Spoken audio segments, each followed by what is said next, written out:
الحمد لله وكفى والصلاة والسلام على عباده الذين اصطفى خصوصا على افضلهم وخاتم. السلام علیکم. ڈاکٹر صاحب احمد کے مزید بیانات سننے کے لیے ہمارے چینل کو لائک اور سبسکرائب کریں. جزاک اللہ.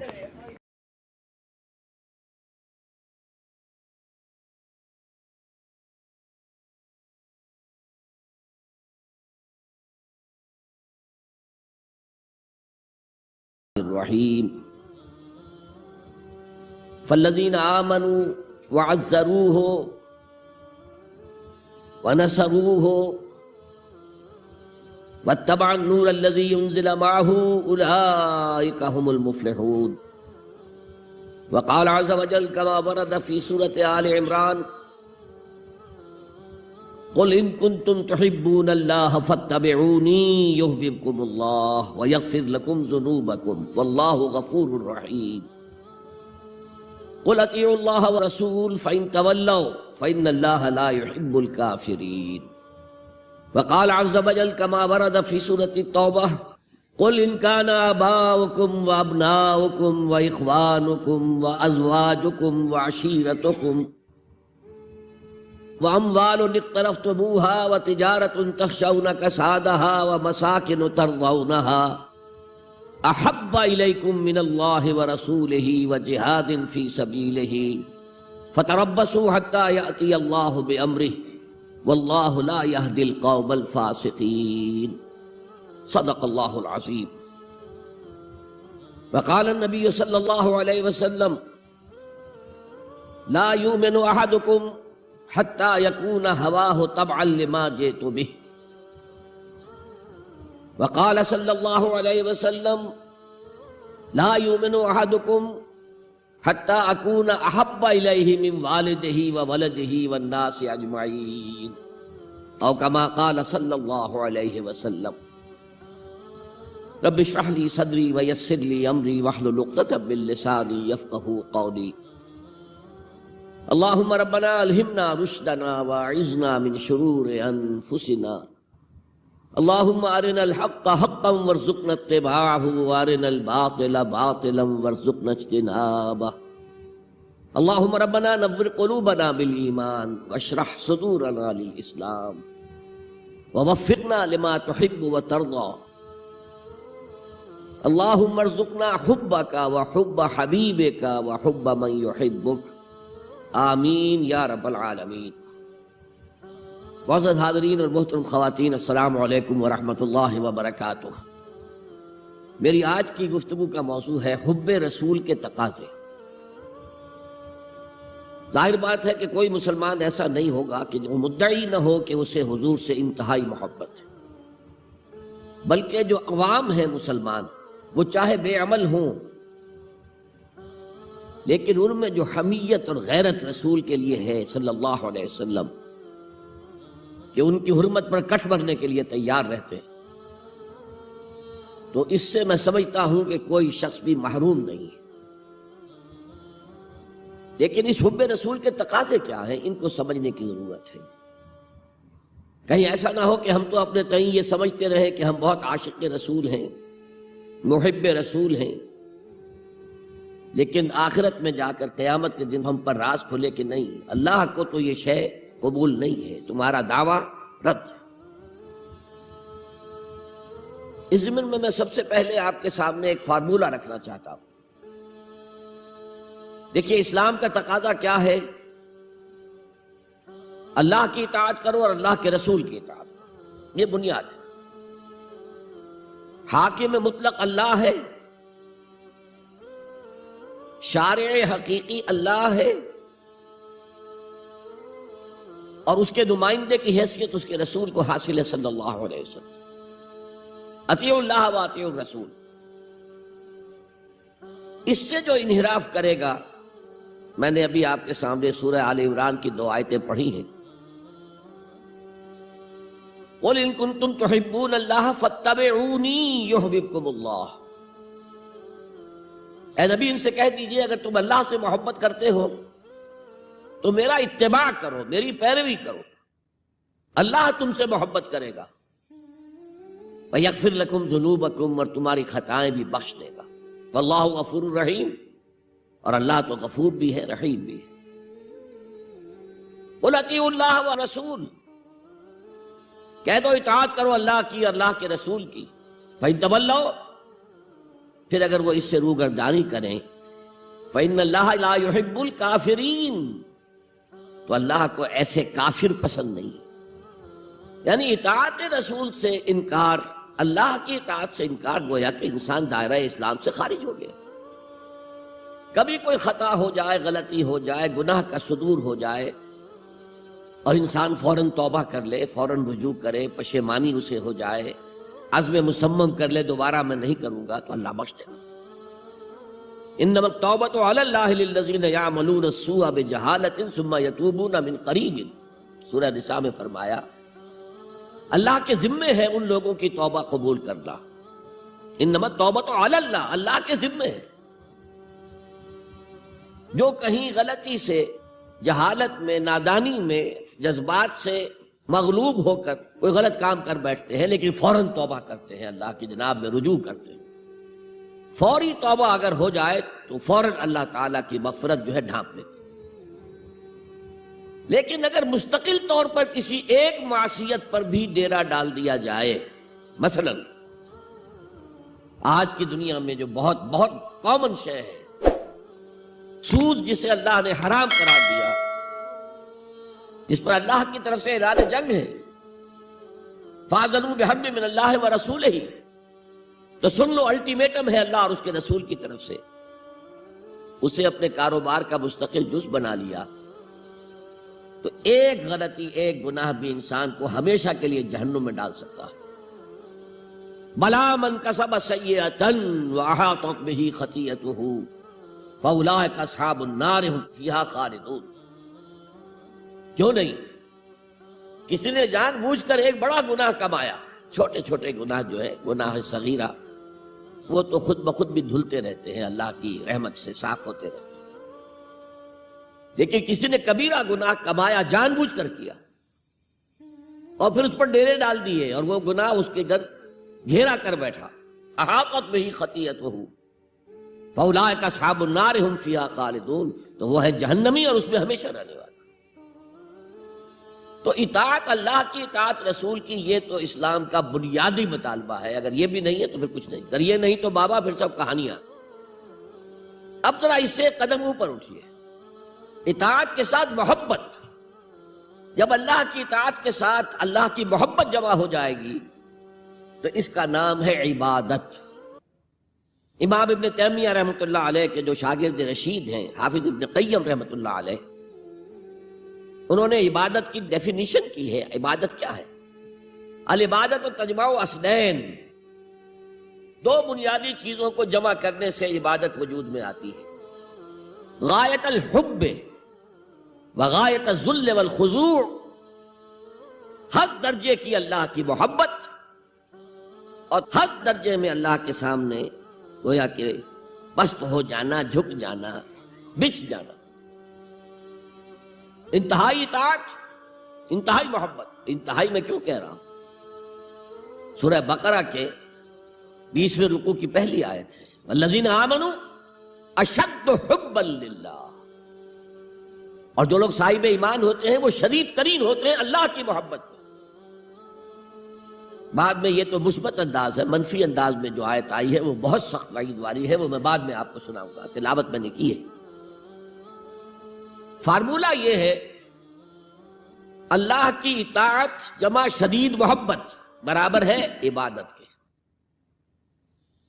اور یہ عبادت جو ہے ہمارا مقصد تخلیق قرار دیا گیا. سورہ زاریات کی یہ آیت آپ میں سے حضرات کے علم میں ہوگی، وَمَا خَلَقْتُ الْجِنَّ وَالْإِنسَ إِلَّا لِيَعْبُدُونَ، میں نے جنوں اور انسانوں کو نہیں پیدا کیا مگر صرف اپنی عبادت کے لیے. یہ ہمارا مقصد تخلیق ہے. اس میں سے اطاعت والے حصے کی صحیح ترجمانی کی شیخ سعدی رحمۃ اللہ علیہ نے، زندگی آمد برائے بندگی. زندگی تو آئی ہے اطاعت کے لیے، بندگی کے لیے، غلامی کے لیے، عبدیت کے لیے. زندگی آمد برائے بندگی، زندگی بے بندگی شرمندگی. اگر اللہ کی بندگی ہی نہیں ہے تو سراسر شرمندگی ہے یہ، اور کچھ بھی نہیں. تو اللہ تعالیٰ کی عبادت جس کے لیے ہمیں پیدا کیا گیا، اسی کی دعوت تمام رسولوں نے دی. یا قوم اعبدوا اللہ ما لکم من الہ غیرہ، اے میری قوم کے لوگو اللہ کی عبادت کرو، تمہارا کوئی معبود اس کے سوا نہیں ہے. حضرت نوح کی دعوت بھی یہی تھی، حضرت ہود کی بھی یہی تھی، حضرت صالح کی بھی یہی تھی، حضرت شعیب کی بھی یہی تھی. بس فرق کیا ہے کہ پہلے رسول آتے تھے اپنی اپنی قوموں کی طرف صرف، لہذا آپ کو ان رسولوں کے ضمن میں ملے گا یا قوم اعبدوا اللہ ما لکم من الہ غیرہ، اے میری قوم کے لوگو اللہ کی عبادت کرو، اللہ کی بندگی کرو، اللہ کی پرستش کرو، اسی کو اپنا محبوب اصلی بناؤ اور اس کے ہر حکم کی اطاعت کرو. یا قوم اعبدوا اللہ ما لکم من الہ غیرہ. نبی اکرم صلی اللہ علیہ وسلم پر آ کر، کیونکہ آپ کی بعثت ہے پوری نوع انسانی کے لیے، تو اب یا قومے کا لفظ نہیں رہا، یا ایھا الناس، اے لوگو، اے بنی نوع انسان. یا ایھا الناس اعبدوا ربکم الذی خلقکم والذین من قبلکم لعلکم تتقون. اے لوگو عبادت کرو، بندگی کرو، پرستش کرو اپنے اس رب کی جس نے تمہیں بھی پیدا کیا اور جو تم سے پہلے تھے ان کو بھی پیدا کیا، تاکہ تم بچ سکو. یہ کیوں کہا دوہرا کر تم سے پہلوں کو بھی پیدا کیا؟ اس لیے کہ اکثر و بیشتر گمراہ لوگ مشرکین کیا کہتے تھے اپنے رسولوں سے کہ ہم تو بس جی اپنے آباء و اجداد کے رستے پر چلیں گے، ما وجدنا علیہ آباءنا، جس طریقے پر، جس طرز عمل پر ہم نے اپنے آباء و اجداد کو پایا ہے ہم نے اسی پر چلنا ہے. تو واضح کر دیا تم بھی مخلوق ہو، وہ بھی مخلوق تھے، تم بھی انسان ہو، وہ بھی انسان تھے، تم سے بھی غلطی ہو سکتی ہے، ان سے بھی ہو سکتی تھی. لہذا یہ اصول نہیں ہے کہ جو بھی آباء و اجداد کی ریتیں ہیں، رسمیں ہیں، طریقے ہیں اور جو ان کے عقیدے ہیں انہی کو آپ لے کر چلیں، بلکہ آپ تو تلاش کریں صحیح عقیدہ کیا ہے، صحیح زندگی گزارنے کا طریقہ کیا ہے، اس کو اختیار کریں. یا ایھا الناس اعبدوا ربکم الذی خلقکم والذین من قبلکم لعلکم تتقون، تاکہ تم بچ جاؤ جہنم کی آگ سے. یہ جو میں نے بتایا کہ اطاعت کلی، ہمہ تن، ہمہ وقت، ہمہ وجوہ، جزوی اطاعت نہیں، بس یہ ذرا نوٹ آف کاشن ہے. اگر ہم اللہ کا ایک حکم مانیں گے ایک نہیں مانیں گے، یہ جزوی اطاعت ہے، یہ اللہ کو قبول نہیں ہے. اللہ کی طرف سے تو یوں سمجھیے کہ پیکج ڈیل ہے، ٹیک اٹ اور لیو اٹ، لینا ہے تو پورا لو ورنہ دفع ہو جاؤ. اللہ کو تمہاری ضرورت نہیں ہے، تمہیں اللہ کی ضرورت ہے. یا ایھا الذین آمنوا ادخلوا فی السلم کافہ، اے ایمان والو اسلام میں داخل ہونا تو پورے کے پورے ہو، ادھورے نہیں. اور سورہ بقرہ کی آیت نمبر 85 کے اندر تو جو وعید آئی ہے، افتؤمنون ببعض الکتاب وتکفرون ببعض، کیا تم ہماری کتاب، ہماری شریعت کے کچھ حصے کو مانتے ہو اور کچھ کو رد کرتے ہو؟ فما جزاء من یفعل ذلک منکم، تو جو کوئی بھی تم میں سے یہ روش اختیار کریں گے ان کی کوئی سزا اس کے سوا نہیں ہے. کان کھول کر سنیے، ان کی کوئی سزا اس کے سوا نہیں ہے کہ دنیا میں ذلیل و خوار کر دیے جائیں اور قیامت کے دن یردون الی اشد العذاب، شدید ترین عذاب میں جھونک دیے جائیں. وما اللہ بغافل عما تعملون، اللہ غافل نہیں ہے، بے خبر نہیں ہے، لا علم نہیں ہے اس سے کہ جو تم کر رہے ہو. تم اپنی داڑھیوں کے طول سے اللہ کو دھوکہ نہیں دے سکتے، تم اپنے پائجاموں کو ٹخنوں سے اوپر رکھے اللہ کو دھوکہ نہیں دے سکتے کہ تم بہت متبع رسول ہو. تم اپنے عمروں اور حجوں سے اللہ کو دھوکہ نہیں دے سکتے، اللہ کو معلوم ہے کہ حرام کی کمائی سے حج کیا ہے تم نے، حرام کی کمائی سے عمرہ کیا ہے تم. تو یہ جو جزوی اطاعت ہے کوئی اطاعت نہیں، اللہ کو قبول نہیں. آدمی سوچتا ہے کہ چلیے میں نے یہ کام اچھے کیے، یہ برے کیے، مجھے اچھے کاموں کا کچھ کریڈٹ بھی تو ملنا چاہیے نا، لیکن نہیں، اللہ کہتا ہے جزوی اطاعت منہ پر دے ماری جائے. اور جو دنیا کی سزا ہے وہ تو ہم اپنی آنکھوں سے دیکھ رہے ہیں. 130، 140 یا 150 کروڑ مسلمان دنیا میں، ذرا اندازہ کیجیے. لیکن ہماری رائے کی کوئی اہمیت ہے؟ بین الاقوامی معاملات میں کوئی ہم سے مشورہ لیتا ہے کیا؟ آپ کا کیا خیال ہے؟ کس نمی پرسد کے بھیا کیستی، ایسے بھی ملک تھے، کہنا چاہیے اب تو ان کا حال پتلا ہے، دولت کے انبار تھے ان کے پاس، لیکن ان کا مذاق اڑتا تھا مغربی ممالک، وہ چاہے سعودی بادشاہ ہو اور چاہے وہ UAE کے امیر ہو، مذاق ہی اڑتا تھا بھائی، کوئی حیثیت نہیں۔ حالانکہ کتنا بڑا رقبہ ہے انڈونیشیا کے آخری جزیروں سے لے کر موریتانیہ تک، سالڈ اسلامی آبادی، مسلمان آبادی۔ آپ کہیں گے کہ یہ بھارت جو ہے اس میں تو اکثریت تو نہیں ہے، لیکن 15 کروڑ یا 18 کروڑ تو آدمی یہاں موجود ہیں، لیکن کوئی عزت، کوئی حیثیت دنیاوی بین الاقوامی سطح پر۔ بہرحال یہاں بھی ہیں لوگ، کھاتے پیتے لوگ ہیں، ان کی اپنی کچھ عزت ہے اپنے معاشرے کے اندر، لیکن بحیثیت امت، بحیثیت قوم کیا حیثیت ہماری؟ تو الا خزی فی الحیات دنیا، وہ تو ہماری نگاہوں کے سامنے موجود ہے۔ اب قیامت کے دن کے بارے میں جو دھمکی اللہ نے دی ہے، وَيَوْمَ الْقِيَامَةِ يُرَدُّونَ إِلَىٰ أَشَدِّ الْعَذَابِ، قیامت کے دن شدید ترین عذاب میں جھونک دوں گا۔ اس پر اللہ سے معافی طلب کی جا سکتی ہے، دعا ہی کی جا سکتی ہے، اللہ ہم پر رحم فرمائیے۔ یہ میں نے آپ کے سامنے رکھا ہے فارمولہ، اللہ کی اطاعت جمع اللہ کی محبت، they go to make عبادت۔ یہی دو الفاظ آتے ہیں اللہ کے رسول کے لیے بھی صلی اللہ علیہ وسلم۔ اللہ کے رسول کی اطاعت یہ تو اسلام کا بنیادی تقاضا ہے، اطیعوا اللہ واطیعوا الرسول فإن تولوا فإن اللہ لا يحب الکافرین۔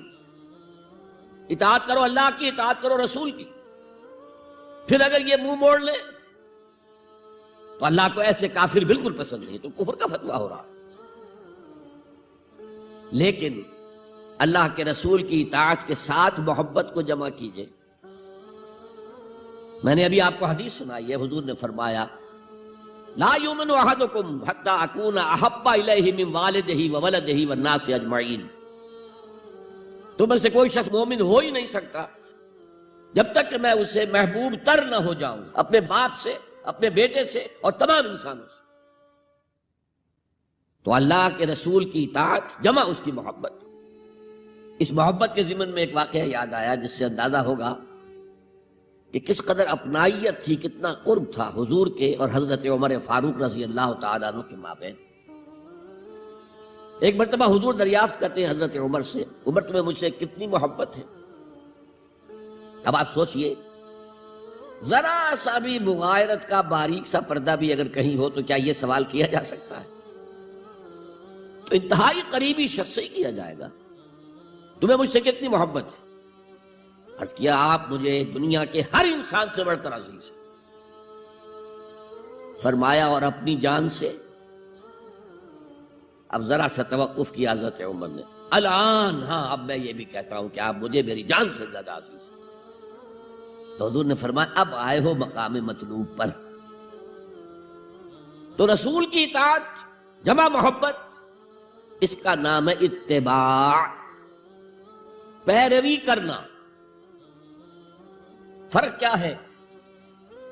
اطاعت کی جاتی ہے حکم کی، اور پیروی کی جاتی کسی کے نقش قدم کی، چاہے اس نے حکم دیا ہو چاہے نہ دیا ہو،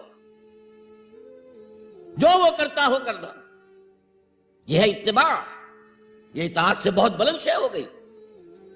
مثال کے طور پر یہ چھوٹی چھوٹی مثالیں، اصل اتباع کیا ہے وہ میں بعد میں عرض کروں گا۔ کوئی ایک صحابی بدو باہر سے آئے، ایک ہی دفعہ حضور کو دیکھا، حضور اس وقت اس حالت میں تھے کہ آپ کے بٹن جو ہے کھلے ہوئے تھے گریبان کے۔ انہوں نے پھر ساری عمر اپنے گریبان کے بٹن نہیں لگائے۔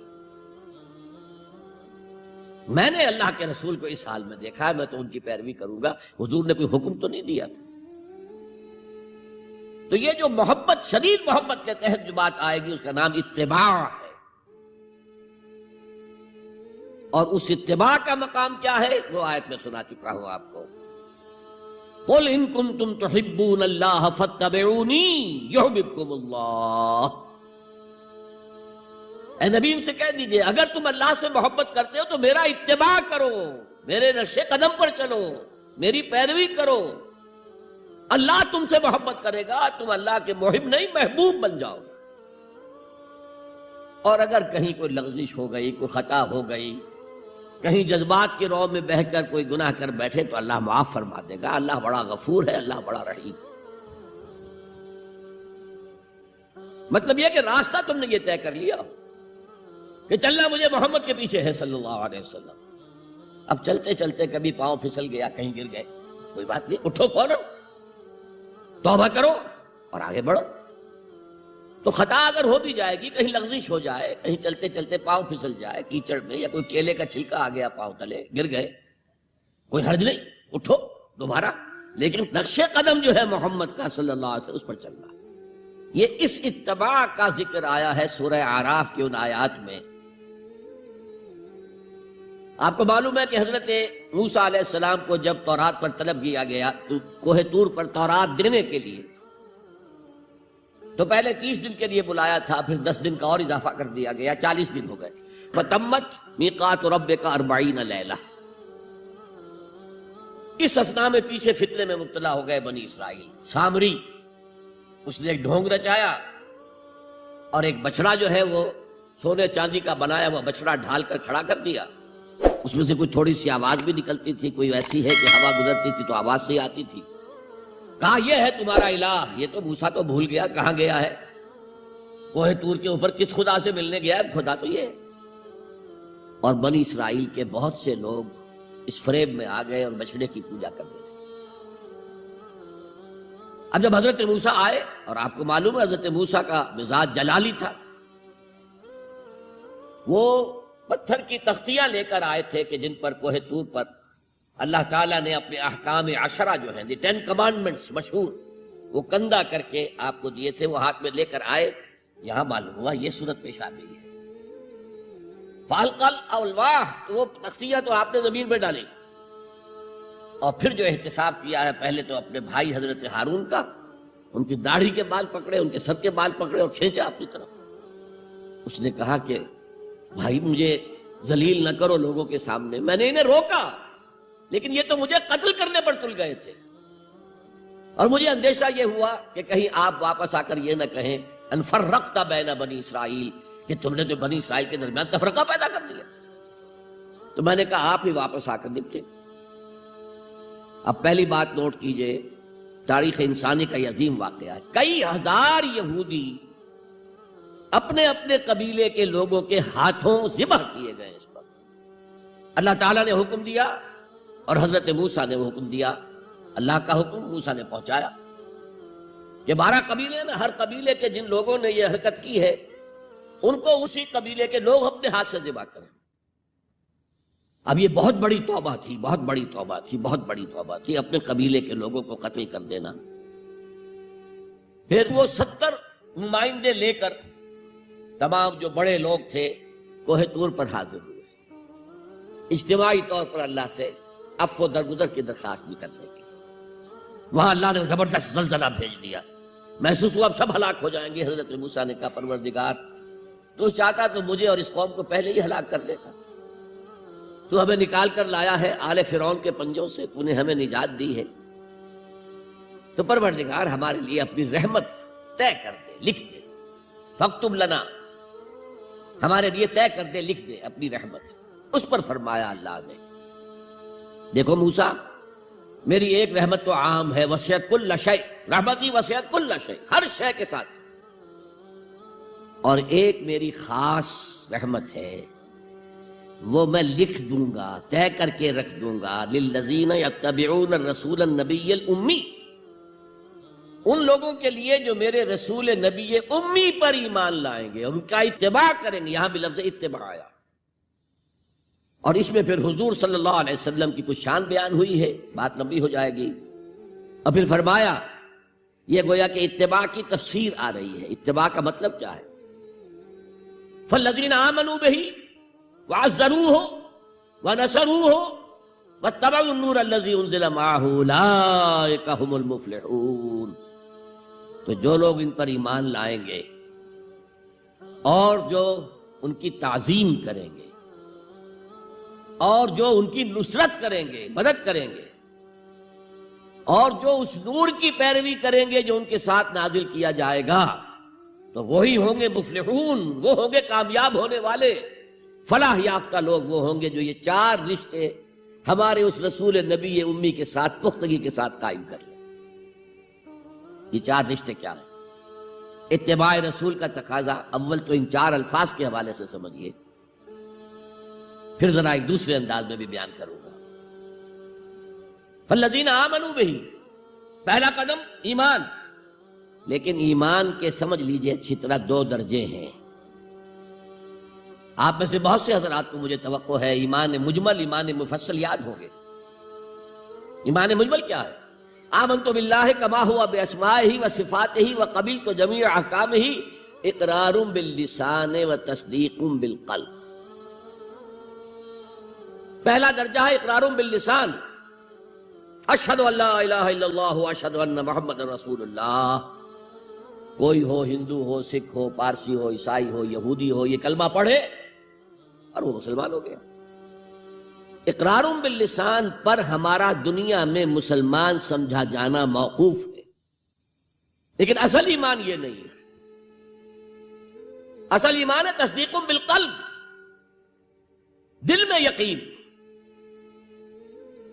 جب تک دل کا یقین نہ ہو ایمان نہیں ہے۔ منافقین جو تھے مدینے کے، نمازیں بھی پڑھتے تھے، حضور کی اقتداء میں پڑھتے تھے، اور جو رئیس المنافقین تھا عبداللہ ابن ابی ابن سلول، وہ تو پہلے صف میں ہوتا تھا، اور جب حضور خطبہ دیتے تھے جمعے کا تو پہلے خود کھڑا ہوتا تھا اپنی اہمیت ظاہر کرنے کے لیے۔ دیکھو لوگو، یہ اللہ کے رسول ہیں، ان کی بات پوری توجہ سے سنو۔ یہ صرف اپنی چودراہٹ کے اظہار کے لیے کہ میں بڑی شے ہوں، اس لیے کہ وہ خزرج کا بڑا سردار تھا۔ اوس اور خزرج کے 2 عرب قبیلے تھے مدینے میں، جن میں سے کہ خزرج کا قبیلہ بڑا تھا، اوس کا چھوٹا، اور خزرج کا سردار یہ عبداللہ ابن ابی تھا، اور اس کے بارے میں یہ طے ہو چکا تھا کہ اسے ہم اپنا بادشاہ بنا لیں گے۔ چنانچہ سونے کا تاج تیار ہو چکا تھا، ابھی تاج پوشی صرف باقی تھی کہ حضور تشریف لے آئے ہجرت فرما کر، بے تاج بادشاہ آ گیا صلی اللہ علیہ وسلم۔ لہذا اس کے سارے خواب جو ہیں وہ منتشر ہو گئے، لہذا پہلے دن سے پکا منافق ایمان لایا، اگرچہ وہ بھی ذرا دیر سے لایا، غزوہ بدر کے بعد لایا۔ پہلے اس نے سوچا تھا ابھی تیل دیکھو، تیل کی دھار دیکھو۔ وہ تیل کی دھار جو نظر آئی غزوہ بدر میں کہ 313 نے 1000 کو شکست دی ہے، اور یہ نہتے تھے، تلواریں بھی سب کے پاس نہیں تھیں، کچھ لوگوں کے پاس تلواریں تھیں، اور وہ 1000 کیل کانٹے سے لیس ہو کر مکے سے آئے تھے۔ 70 بڑے بڑے سردار ان کے مارے گئے، عین میدان میں کھیت رہے، اور 70 جو ہے ان کے قیدی بن گئے۔ تب اس نے کہا کہ ٹھیک ہے، اب تو ایمان لے آنا چاہیے، کیونکہ یہ تو معلوم ہوتا بڑی طاقت ہے۔ بہرحال سب سے پہلے میں کہہ رہا تھا کہ ایمان، لیکن ایمان دل سے۔ قرآن مجید نے کیا کہا ان منافقین کے بارے میں؟ اذا جاءک المنافقون قالوا نشہد انک لرسول اللہ۔ سورہ منافقون ہے کہ نہیں 28ویں پارے میں؟ اے نبی، جب آپ کے پاس منافق آتے ہیں وہ کہتے ہیں ہم گواہ ہیں، ہم گواہی دیتے ہیں کہ آپ اللہ کے رسول ہیں، اور اس پر اللہ کا تبصرہ دیکھیے، واللہ یعلم انک لرسول، اور اللہ خوب جانتا ہے کہ آپ ان کے رسول ہیں اس کے۔ اب میں ذرا ترجمہ کیا کرتا ہوں، اللہ سے بڑھ کر کس کو معلوم ہے کہ آپ اللہ کے رسول ہیں؟ لیکن واللہ یشہد ان المنافقین لکاذبون، اللہ گواہی دیتا ہے یہ منافق جھوٹے۔ مسلمان تو وہ تھے، کلمہ گو تھے، حضور کی امامت میں نمازیں پڑھ رہے تھے، لیکن منافق تھے، اللہ نے منافق قرار دیا۔ دل ایمان سے خالی تھے، بلکہ ہوتے ہوتے دلوں کے اندر حضور سے عداوت پیدا ہو گئی تھی، اہل ایمان سے عداوت پیدا ہو گئی۔ اسی سورہ مبارکہ میں آگے چل کر آتا ہے ہم العدو فاحذرہم، اصل دشمن یہ ہے، یہ مارے آستین ہیں۔ جو کافر ہیں وہ تو باہر سے حملہ کرتے ہیں، پتہ چلتا ہے، سامنے سے آ کر لاٹھی مار رہا ہے کوئی آپ کو، یہ تو آپ کے آستین کے اندر بیٹھے ہوئے ہیں مسلمان بن کر، اور یہ وہاں سے ڈنک ماریں گے، مارے آستین۔ بہرحال اب ہم میں سے ہر ایک کو جائزہ لینا ہوگا، اپنے گریبان میں جھانکیں، اپنے دل کی گہرائیوں کو ٹٹولیں، یقین والا ایمان ہے ہمارے پاس یا نہیں؟ یہ یقین والے ایمان کا میں اگر آپ کو انگریزی میں ترجمہ کر کے بتاؤں تو شاید آپ زیادہ بہتر سمجھیں۔ Personal conviction, it's a racial creed. ہم ایک نسل ہیں، اپنے والدین سے ہم نے کچھ چیزیں سیکھی ہیں، والدین اس میں بلیو کرتے تھے، اللہ، رسول، قرآن، کتاب، جنت، دوزخ، قیامت، ہم بھی مانتے ہیں، بس اٹس اے ریشیل کریڈ. یہ تو ایک نسلی عقیدہ ہے. اصل شے جو ضروری ہے پرسنل کنوکشن، اپنا یقین، ذاتی یقین. تو سب سے پہلے تو اللہ کے رسول صلی اللہ علیہ وسلم کی رسالت پر یقین. اور میں نے آپ کو حدیث سنائی تھی ابھی، لا یؤمن احدکم حتی یکون ہواہ تبعا لما جئت بہ.